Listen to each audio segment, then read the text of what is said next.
Bom dia, está no ar o Tarobá Cidade. Hoje, dia 1º de maio, é Dia do Trabalho. Agora, será que a gente tem o que comemorar nesta data?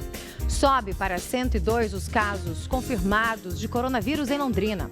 Você vai acompanhar a primeira edição da nova temporada do Tarobá Vai às Compras e ainda muita música boa, entrevistas ao vivo e muito mais. Pode parar tudo que você está fazendo, porque o Tarobá Cidade começa agora. Londrina tem 102 casos confirmados de Covid-19. A cidade soma 13 óbitos. 3 pessoas estão na UTI, 5 em tratamento na enfermaria e 11 tratam da doença em casa. Dos 102 casos de coronavírus, 70 já se recuperaram. 83 pessoas aguardam resultados de exames para confirmação. 839 casos já foram descartados.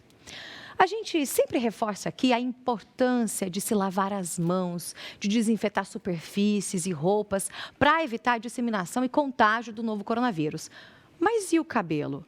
Será que ele também pode ser considerado um reservatório do vírus? Além do cabelo, a pele.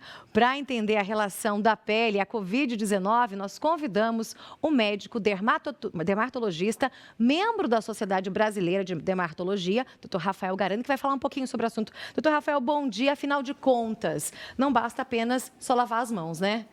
Bom dia. Bom dia. Concordo com você plenamente, essa é uma posição que a gente tem adotado diariamente ao informar nossos pacientes. Então, a gente acha que a higiene não é única e exclusiva das mãos. Ela é fundamental, mas nós temos outras medidas a adotar. O cabelo é? O cabelo é um reservatório... É mesmo? Exatamente. Dentre as medidas, da mesma maneira que você faz a higiene ao chegar em casa, ao lavar as mãos e ao utilizar o álcool gel, após você estar fora de casa... Ao adentrar, na hora do banho, é fundamental que ocorra a higiene diária dos nossos cabelos. Por exemplo, saí de casa, fui trabalhar, voltei para casa. Primeira coisa, deixar sapato fora de casa antes de entrar. Exatamente. A gente sempre orienta o paciente. Ele vai tirar inicialmente os calçados na parte externa da casa. Se ele tiver a oportunidade de ter acesso ao fundo, aonde fica o tanque, ele vai deixar todas as roupas que ele utilizou ao longo do dia. Eu sei que nem sempre isso é viável, é possível, mas é o ideal, né?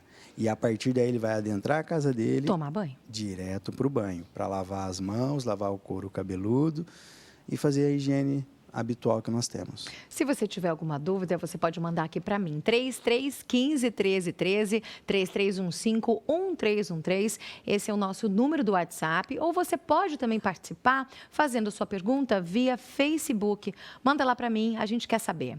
Bom, então a gente está falando da questão de cabelo, da questão do sapato ao entrar na casa. O que mais que pode ser superfície para o vírus?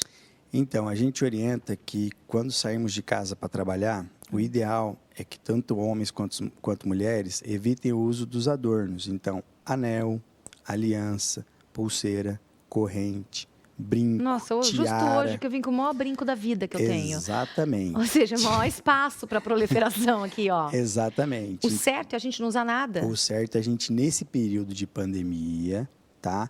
Nós deixarmos todos esses objetos em casa. Vai ter o marido que vai tirar a aliança, vai ter a mulher que vai deixar de usar o anel, vai ter de deixar de usar o brinco. Você tá de relógio, doutor? Pronto, já encontrei, só para poder me resguardar aqui. Te peguei. Exatamente. A gente, às vezes, acaba... Pela rotina e pelo hábito, você faz isso naturalmente. Acaba e algo pondo relógio. funcional também. Agora, o celular a gente pega toda hora, né? Então, o celular, o ideal é que você também, a cada período de trabalho, você tire a capa dele, faça a higiene dele com o produto adequado, em geral pode usar um álcool, faz a higiene, deixa secar e volte a utilizar o aparelho, que ele é um meio de disseminação, também, seja o iPad, seja o telefone celular, seja um relógio, aquilo que você utiliza. Por exemplo, tem pessoas que trabalham em escritório. Hoje em dia nós estamos tendo home office em casa.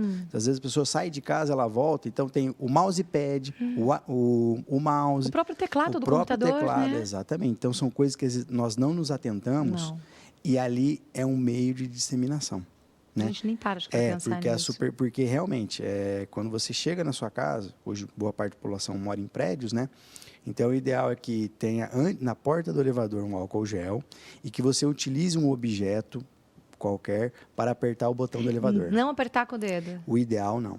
Nesse momento, não. Muita gente, quanto mais opções você tiver para não ter contato com superfície, o uso de tags, né, que você tem um acesso digital, algumas superfícies que se você puder evitar o contato, é um meio a menos para a disseminação. Eu sei que um dos condomínios fechados em Londrina, eles adotaram essa questão, era a digital. Eles não estão mais utilizando a digital. Você entra, fala com o porteiro, sou eu, tal, já reconheceu e a pessoa passa. Para não ter a questão do contato, senão todo mundo coloca o dedo lá. Exatamente. A gente vai ter a todo momento aquela troca de superfície, que é um meio, o vírus permanece um período ali e vai ocorrer a disseminação. A gente não tem a doença, mas uma pessoa tem e essa é a cadeia de transmissão. A gente já tem pergunta que você pode também enviar aqui para mim pelo 3315-1313 ou então pelo Facebook.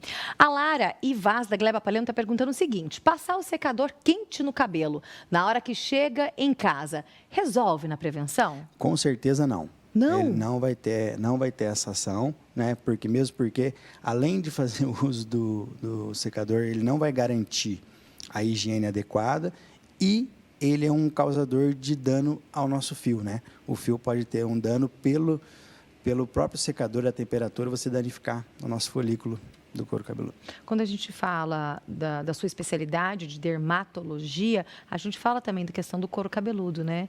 Então, e o secador é um super agressor, né? Exatamente. A gente sabe que os estudos falam em relação à agressividade do secador, tem muita relação com a distância que você tem do secador. De colocar muito perto do couro. Exatamente. Secar o cabelo, né? Ao secar o cabelo, às vezes a gente se atenta ou à marca ou ao tempo que a gente fica. É um fator importante, sim. Mas a distância que você mantém do aparelho ao seu couro cabeludo e ao fio também é algo que causa dano ao cabelo. Agora, uma outra queixa que as pessoas têm relatado é em relação ao uso abusivo do álcool gel. Por quê? O álcool, ele resseca a pele e muita gente já tem a pele seca, até porque às vezes toma algum certo tipo de medicação. Quem toma medicação para acne? Exatamente. Isso é o que tem ocorrido no dia a dia, né? Então, os pacientes têm entrado em contato com a gente, aquela mão alérgica, vermelha, ressecada, coçando, parece que a mão vai rachar, né? Aquelas rachaduras, as fissuras que você pode ter na mão. Então, eu tenho tido o perfil dos pacientes que eles utilizam aquele medicamento tradicional para acne, que é na forma de cápsula, chamado isotretinoína. Se você perceber, de 15 dias para cá, diminuiu a temperatura, nós estamos com um período mais ameno. Então, nós estamos tomando um banho mais quente, que contribui para ressecar a pele. Né? O uso excessivo do álcool gel, o uso excessivo do sabonete. Então, esses são 3 fatores: a medicação, a temperatura mais amena e o álcool gel contribuem para essa alergia das mãos. Então, a hidratação em casa, com uso de produto específico para as mãos, vai contribuir para amenizar isso. Mas é um período que nós vamos ter realmente mão ressecada, mão alérgica, mão com rachadurazinha. Nós temos umas fotos, né? Coloca no vídeo para a gente ver um pouquinho, por favor. Olha lá, essa é uma pele que tem umas manchas vermelhas. Exatamente. Em relação ao coronavírus e pele, como tem acontecido no Brasil e no mundo, é uma doença nova, então nós estamos conhecendo as apresentações dela.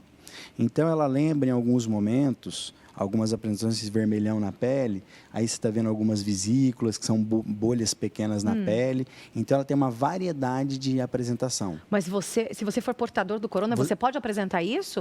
Uma parte da população pode apresentar. Lembra até, você já deve ter tido algum amigo conhecido que teve dengue ou que faz aquele rasgo, aquele vermelhão, exatamente. Lembra um processo alérgico, né? Então, esse é um exemplo de... Então, essas são fotos retiradas de estudos, né? É uma coisa recente. Então, nós temos as apresentações do coronavírus, que ele é predominantemente respiratório, mas pode ter manifestação cutânea, que a gente fala. Isso aqui não tem nada a ver com o uso do álcool gel, não tem nada a ver com ressecamento de pele. Isso daqui é a presença do vírus no organismo se manifestando na pele. Como a dengue também. Exatamente. E de formas diferentes, a gente viu aqui, diferentes, né? Então, nós estamos numa etapa de construção do conhecimento do vírus na pele. Nós temos mais uma pergunta para encerrar. Coloca no vídeo para a gente, então. O pessoal mandou pelo WhatsApp. É a Mariana Silva, do Jardim Edi. Em relação às unhas e cutícula, nesse período, há algum risco em fazer as unhas, tirar a cutícula? E aí, doutor? Então, ao você tirar a cutícula e tirar aquele bifinho, né, que a gente fala tradicionalmente, ali você tem uma porta de entrada. Então, ele tem o risco tanto da disseminação de carrear o vírus, quanto de infecções locais bacterianas ou mesmo uma micose no futuro. Mas e se não tira o bifinho? Daí tem problema? Então, se você... Aquelas que quer que dê certo, que tem que fazer a unha. Então, assim, a orientação é a pessoa ter material próprio, Ok, tá? Alguns materiais serem descartáveis. ok. E, após a utilização, se a pessoa puder, haver esterilização desse material. Tá. Né? Seja em autoclave, nós temos serviços privados que fazem isso. Sim. Sempre a gente tem algum amigo que é dentista, que tem algum material que pode fazer essa autoclave. Na verdade, seria bom sempre, né? Independente da questão do coronavírus ou não, né? Não, isso é fundamental. Essa é a principal causa de onychomicose, ele acarreia verrugas também na pele. Então, esses cuidados têm que ser sempre mantidos, né? Então, assim, a mensagem que eu queria deixar é que realmente ninguém estava esperando uma pandemia, que ela viesse dessa maneira. Estamos respeitando o isolamento social, então eu queria parabenizar aqui desde o momento que eu cheguei no estúdio, todo mundo de máscara. Eu realmente só tirei a máscara para poder falar. Então está sendo mantidas as orientações. E, assim, é a lição que fica. Eu acho que nós vamos ter um mundo diferente a partir do segundo semestre e nós vamos respeitar os cuidados, teremos uma série de aprendizados. Essa é a lição que fica dessa pandemia. Tá aí, doutor Rafael Garani, dermatologista, aqui com a gente. Doutor Rafael, obrigada, foi um prazer recebê-lo, viu? Eu que agradeço, acho que faz parte a gente informar a população, né? Nós temos aqui que contribuir, fazer a nossa parte. É isso aí, obrigada, doutor. Hoje ainda tem dicas para você, trabalhador, e também para aqueles que estão em busca de uma oportunidade. Eu vou para o intervalo rapidinho e já eu volto com a sortuda do Tarobá Vai às compras desta semana. Não saia daí que o intervalo é rapidíssimo e eu volto já.